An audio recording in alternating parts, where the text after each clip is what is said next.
Ladies and gentlemen, welcome back to The Truth. I'm your host, one you love the most, Niall Hesson, back with a brand new episode here in The Truth. Back once again with my boy AJ Ponciano. AJ, how are you doing here today? I'm doing great now. How about yourself? I'm doing great as well. So today I decided to do something new. The first time that I've actually done this on the podcast. And originally we were planning on doing at least two shows a week, and I wanted to include a third show. So I figured why not do takeaways from the previous week for fantasy football purposes. So today we're going to give you guys our week one fantasy football takeaways. This could be takeaways about a certain player, it could be takeaways about a certain team, whatever, just kind of things we took away from this past week to either help propel us for the future or just things to keep notice on moving forward. So we each got five takeaways, so there'll be a total of 10, and hopefully we'll be able to do this every week. So without further ado, we'll go one by one. So AJ, go ahead and give me your first takeaway from last week in fantasy. So, first takeaway is that we covered it a lot. Take McCaffrey's safety blanket, whoever that backup is. McCaffrey didn't play week one, as most of you know, especially if you drafted him with the number one pick.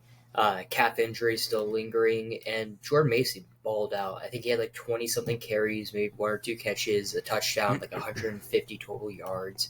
I mean, had a great game. Grant, we thought it was going to be Elijah Mitchell, but he ended up being injured. So is Jordan Mason. But either way, we told you guys every single mock draft, every single time we talked about Christian McCaffrey, draft his safety blanket. And this is exactly why. No matter who's at that running back position, they've succeeded. Mostert, Jeff Wilson, Elijah Mitchell for that 1 year. I think he had almost like 800 yards, 900 yards when he played for like half a season until they traded him for McCaffrey. Just that safety blanket is much needed. Yeah, no, I agree. I mean, obviously that was funny to see. It was so last minute. I remember watching the Fox NFL Sunday show. I like to watch that before, the Sunday games. And uh, is it Jay Glazer that does in and outs? Is that his name? I I don't think remember so. his name. Yeah. Anyways, he is like, yeah, like McCaffrey said, like he's 100% in, like good to go. Took precautions, things like that. And then like literally what 30 minutes before Monday Night Yeah. Football, I got the alert that he was inactive. And what's even funnier is I don't know if you knew this at all, but after the game, Jordan Mason was asked by like a sideline reporter, like, "So when did you know that you were going to be starting?" He said Friday, Yeah. and then like they asked Shanahan about that in the post game presser, and he said like last minute. And then they asked Mason again when he came back, and he was like, "Yeah, I got a lot of trouble for that one." So now there's like a mini investigation to see Yeah. because there's some rule about reporting injuries and whatever. Yeah. But You have to. imagine if he was told on a Friday that he was starting and just not only messed up fantasy owners, but people that put money on the game and things like that, and they kept it so secret. I mean, well done by them because I don't know how that nothing got leaked from that. I mean, those guys were probably told to keep it shut, but yeah, I mean, as you mentioned, we obviously talked about McCaffrey's injury and we talked about calf injuries in general, but clearly one of the best players in the world is still dealing with this. So something to definitely take notice of. And then Jordan Mason did phenomenal. I mean, when they were talking about like rookies and the 49ers running backs in general, Mason was the guy that was projected to do the best. Obviously, Elijah Mitchell for the year didn't help as well. My first takeaway was honestly Deshaun Watson's rapid decline. For me, Deshaun Watson used to be, well, I knew he was not just for me, but for everyone, was one of the best fantasy quarterbacks. And last week, completely just lost it. And I know, like going into it, I had said that the Browns were going to get embarrassed at home and it was going to be a rough game for them. But I could not like remember a time watching how bad Deshaun Watson really played, in my opinion. Yeah, maybe he got some mop up stuff as far as stats are concerned, like just overall. But in that game, it was not very good. 10.66 fantasy points, 24 for 45 passing, 169, one touchdown, two interceptions, only five carries for 39 yards. I know he's dealing with some arm stuff. His arm fatigue's really plagued him. He's got like a shoulder issue and it's continuing to decline. And Deshaun Watson's value is going to continue to decline if he's not running the football. I mean, that's where Deshaun Watson made a lot of his money. And clearly his arm's not there, and the Browns got to figure out something. But there is serious questions about Deshaun Watson on the team. And then there was another thing that came out that he was accused of sexual assault in 2020, just compounding the matter. So I was higher on Deshaun Watson just because I thought, look, he was a top three fantasy quarterback back in the day. Maybe he can find his roots, but his arm issues and off the field stuff, is continuing to plague him. And this might be a situation where it gets so bad that, yeah, he's guaranteed all this money, but maybe he gets benched or even released. But yeah, it just was really interesting to me to kind of see how fast of a decline Deshaun Watson really has had in week one and probably will continue to have moving forward. Okay, what about your second takeaway? Yeah, so my second takeaway was right there with Deshaun Watson. I just said he should have retired. Like he should have not came back to the NFL. I get it; he got all that guaranteed money, but just with thing 2020, like how you're saying, another allegation supposedly came out. They're doing an investigation. It's just all been downhill. He hasn't been productive. He hasn't been healthy. Just everything against him, like as a person, physically, just he should have just retired. He hasn't performed when he's been out there. They've done great with backup quarterbacks. I mean, they had a winning record last year. I think it was like 11-6 or whatever it was they were last year, or 12-5, something like that with Flacco there at the end. They should have just brought back Flacco, or I don't know. They tied up too much money into Sean Watson to like release him. It feels like, especially with all the guaranteed money. But I mean, Watson for himself, he just doesn't look like he wants to be out there. There's one clip I saw where his offensive guard fell down and rejected him from helping him back up. Like he didn't want Watson around him to help him get back up. So if that shows what type of leader Watson is for this team, it's just really disappointing, especially with this new allegation that came out like right after the game earlier today. Yeah. My second takeaway is Cooper Kupp is back. Cooper Kupp is officially back. I was telling you guys, draft Cooper Kupp. Obviously, his ADP was so good. People were just downing him, saying that he was just going to be completely gone like he has kind of in previous seasons. But he had a tremendous game. Now, granted, Puka did get hurt, but even so, Cooper Kupp looked kind of like a vintage Cooper Kupp. Finished the game with 14 receptions for 110 yards and 1 touchdown. I mean, 32 fantasy points right there. Gotta love it. On top of that, for Cooper Kupp fantasy owners, Puka just hit IR, so he's going to miss the next 4 games. And if you think Matthew Stafford isn't going to throw the ball to Cooper Kupp, you're sadly mistaken. He's going to get the ball even more than he did in the past. And I was just impressed to see how efficient Cooper Kupp was because, yeah, he wasn't going in really with an injury designation or anything like that, but he's been bugged by some things in recent times. So for him to come back and be effective as he was, truly was eye opening. So it's one of those things. It's probably going to be hard to trade for him now, especially with Puka down. But I think could be a really big resurgence year for Cooper Kupp, and he could finish top 5, top 3, or maybe top 1 receiving by season's end. I believe overall Cooper Kupp finished as the number 2 fantasy wide receiver this week, maybe number 1. I can't remember who the number 1 was off the top of my head this week. I think he finished. Yes, Jaden Reed. That's right. Yes, you're right. I was trying to figure out, I was like, who was it? But yes, Cooper Kupp, he's back, and that's really exciting for a lot of fantasy owners, including myself, and I don't have any shares of Cooper Kupp. All right, your third takeaway. So my third takeaway is don't stress about the tight end struggles as a whole this week. I mean, you could look at everyone. Laporta had a down week. Obviously, Kelsey had a down week there on that Thursday night game. Just all the top guys. Kyle Pitts, I know he wasn't one of the top 3 guys, but he had a bad game. Both McBride and Kincaid playing each other, and this week didn't have the greatest game. I wouldn't worry too much about tight ends. I feel like tight ends one of those positions when you have the star guy. Same with Mark Andrews. I think it's going to take him a little bit to get back into football shape. I mean, he's basically been out for about a year. I mean, when he came back at the end of last year, really wasn't much production there. Plus, he was doing like another injury or something and doing a lot of rehab this past offseason. So I just don't think he's in football shape. But a lot of those tight ends, just don't worry about it, especially those top guys. I'm not too worried. If you're that worried and Likely's available, go draft Likely if you have Mark Andrews. Kind of one of those things, but they're a top guy for a reason. I just wouldn't worry too much.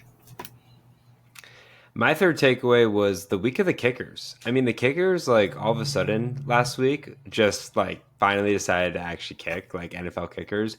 In years past, not only with fantasy kickers would they be kind of, like, shuffling through the mix, but NFL kickers would be as well. I mean, guys were getting cut every week, and it was messing up everything because people weren't really finding good kickers to sustain them. But a lot of kickers had success. Jake Moody pained me yesterday, basically lost me a fantasy matchup, going 6 for 6 on field goals, like 26 points. Obviously, Chris Boswell 6 for 6. I mean, there was guys that not many people really knew about or talked about that had success. Ironically, it was the guys like Justin Tucker. Evan McPherson that were struggling. I think both had like 6 or 7 points in total. And again, kickers aren't everything. I always draft a kicker last, but it at least seems to be like kickers, at least last week, if this trend continues, are going to have somewhat of a relevancy when it comes to your fantasy teams, because now kickers are going to actually have some value because they're not consistently missing field goals. And on top of that, it's not the 2 or 3 top kickers in the league. It's guys like Cameron Dicker, Kamai Fairbairn, or Aubrey had success. I mean, 22. There was one point Aubrey had lined up for a 73-yard field goal because they, or 71 or whatever it was, because he was lined up for like a 66-yarder and then they delay a game. And at first I thought they were going to kick that. That would have been insane. But I mean, more trust in the kickers is something that I think a lot of fantasy owners should be excited about there. And again, kickers that are getting 13, 14, 15 points a week, I mean, there's still some that are getting 1 or 2. It could be a big impact on your fantasy team. But the good news is it's a lot of kickers that not many people know too much about, or it's also kickers that are just kind of random kickers, as we like to call them. All right, your fourth takeaway. Fourth one, Justin Fields took his opportunity and ran with it. I mean, literally also. Like, Justin Fields, he's already been named the starter for week 2 over Russell Wilson, I believe, earlier this morning.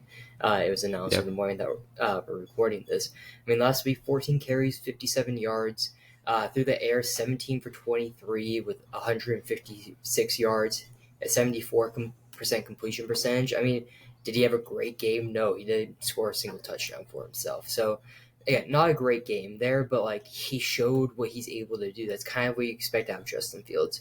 Uh, he's gonna give you a good amount of rushing yards. Honestly, for it being week 1, also, and kind of a little bit later in the week, he probably found out that he was starting over Russell Wilson. He did a pretty good job against some Atlanta team that everyone thought they were going to absolutely beat down on the Steelers. I mean, they won 18-10 over a Atlanta team that was probably one of the most hyped teams once Kirk Cousins was drafted there, or not drafted, signed there. It's one of those things that he did what he needed to do. He went out and won a football game. He could prove that he could win games in a brand new system with a head coach that everyone hated because it was Atlanta's head coach last year. And guess what? Went into Atlanta and won with a very new system, with a system that's not built around him, was built around Russell Wilson, who is still a mobile quarterback, but he's no Justin Fields mobile, moving around the pocket, rushing for himself. So just being able to go in there and win a game like that, and if he keeps on doing this every week, I wouldn't be surprised if Russell Wilson doesn't touch the field.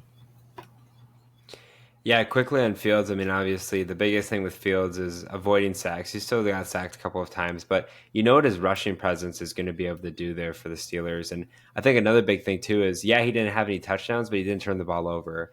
And, I don't know what's going on with Russell Wilson, I'm going to be honest. Honestly, I think it's an eternal thing. Like, yeah, maybe he's got this injury, but I feel like it seems like they're kind of emphasizing that he has this injury, that he's not fully healthy, in a way to say that, hey, Justin Fields is our quarterback.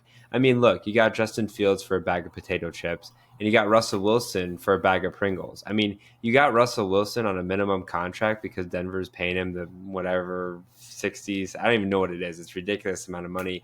And Fields you got for a 6th-round pick. Pittsburgh has always had quarterback issues really since Big Ben retired. So you have nothing to lose. It's not like you're paying Russell Wilson what Denver's paying him, right? Like you have to pay this guy. I mean, you don't. You can start whatever quarterback you want to. And Mike Tomlin seemed to make it very clear that Justin Fields is the guy. I know in my Dynasty League, I was trying to get Justin Fields before he signed with the Steelers because I knew there was a lot of fantasy value there.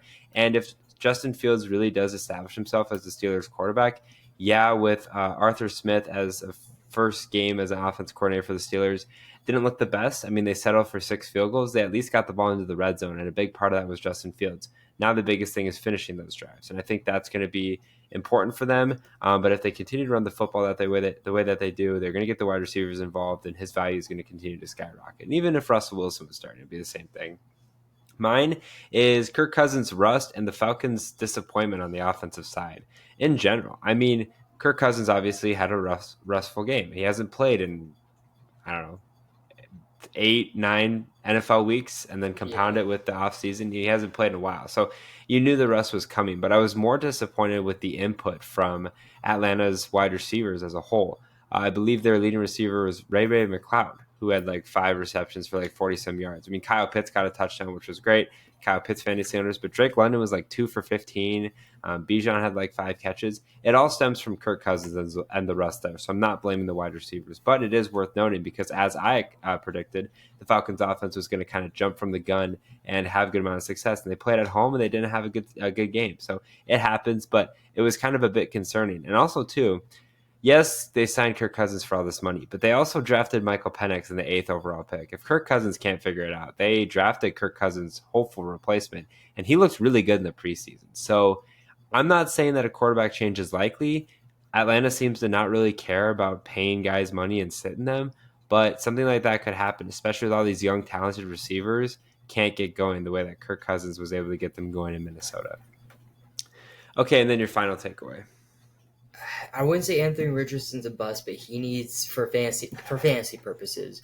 But he needs to be able to complete the ball, just in those medium routes. I mean, he was 9 for 19. He was under 50% in this game. But yes, he did have 212 yards. But he did have a pick. He did have 2 passing touchdowns. Did have a rushing touchdown, 56 rushing yards. Yes, as a whole, it was good.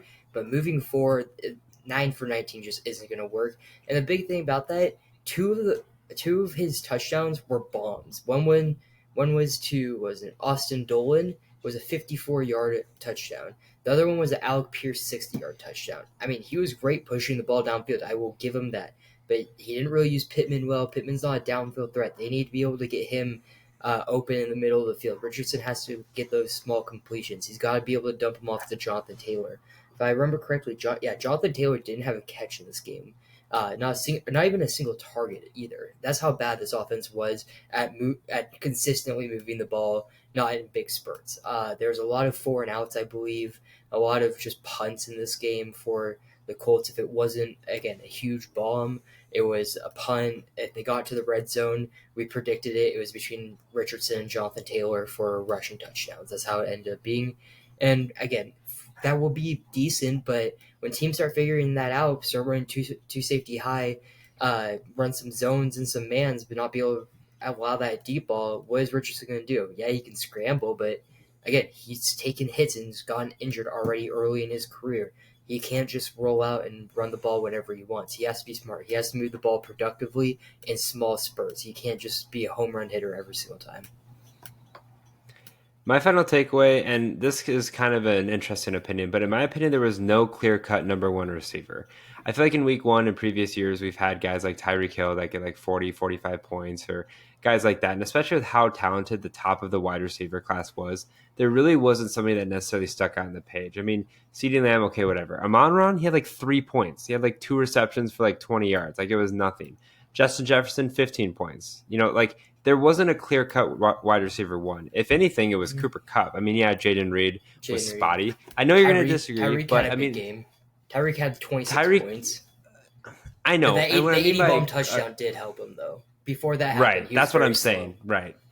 If I had to pick a clear-cut wide receiver one, it was Cooper Kupp. I just think for me, like, yeah, Cooper Kupp was great. And I've said in this podcast he's back. But I also feel like, too, there's a lot of top receivers that people spent heavy capital on that didn't get any return from week 1. Yeah, Tyreek Hill got that 26 points, but he also got an 80-yard touchdown. He was doing nothing for the whole game. I understand it happened. I'm just saying, in my opinion, in years past, there's been guys like Tyreek Hill that have gotten 40, 45 points. I'm just curious to see kind of these next couple weeks, which of those big-name wide receivers from the front really separate themselves and make an impact on your fantasy teams. They're all going to. But who is it going to be and kind of why? So that was my biggest thing there. Yes, obviously, Cooper Kupp, Jaden Reed. Jaden Reed, I think, was a bit spotty. Obviously, had 33 points, but it was like 4 receptions, 130-some yards, and a touchdown or 2? That's good. Don't get me wrong. Yes, exactly. That's good. But you know how I feel about low receptions, high yards. A lot of it's spotty, right? So can Jaden Reed sustain that? I'm the biggest Jaden Reed fan out there. I had said in the podcast to start Jaden Reed. You know what I did? I sat him in both my leagues and I lost because of it. Okay, I didn't listen to my own advice. I started him. We're all good. Yeah, it went half of us. Right, exactly. I didn't listen to my own advice. So I'm the biggest Jaden Reed fan. For me though, for especially the top tier wide receivers, I just wasn't as impressed, and that's going to happen in week 1. I just wanted to throw that out there. So. Well, thank you guys for listening to another episode here on The Truth. If you guys did enjoy it, make sure you follow The Truth on Twitter at The Truth as one to stay up to date with the latest information regarding The Truth, including podcast dates, podcast uploads, and other important information you don't want to miss. Make sure you guys also follow The Truth on Instagram and TikTok at the.tt.truth. Are you looking to find a drink that offers peak hydration, raises your energy levels, speeds up your recovery, and keeps your mind sharp through focus and memory? Look no further than the Acid Rainwater. I'm excited to partner with Bloodline Sports AZ and Acid Rainwater, which focuses on peak hydration and productivity while also maintaining an ecosystem-friendly product. Use code HESSON15, that's HESSON15 for 15% off every purchase. As always, I'm your host, the one you love the most, Niall Hesson, joined once again by AJ Ponciano. Take care and good night.